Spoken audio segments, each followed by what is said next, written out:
عاجل هام لجميع المغاربة: نقل المواطنين عبر تطبيقات الدراجات النارية يهز المغاربة وجنون سائقي سيارات الأجرة.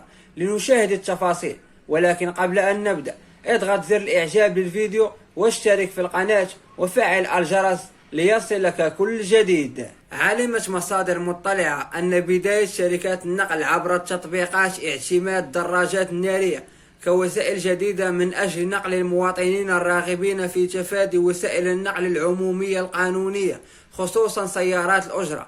أحدث حركية كبيرة في صفوف الشباب ممن يتوفرون على النوع المطلوب من الدراجات النارية. وبحسب المصادر ذاتها، فإن بداية تجربة نقل المواطنين عبر الدراجات من قبل الشركات التي ما زالت غير قانونية في المغرب باعتراف وزير الداخلية عبد الوافي الفتيت دفعت عددا من الشباب العاطلين عن العمل إلى خوض غمار تجربة الهجرة والاستقرار بمدن كبرى كطنجة ومراكش والدار البيضاء التي انطلقت بها التجربة خلال السابق من الأيام.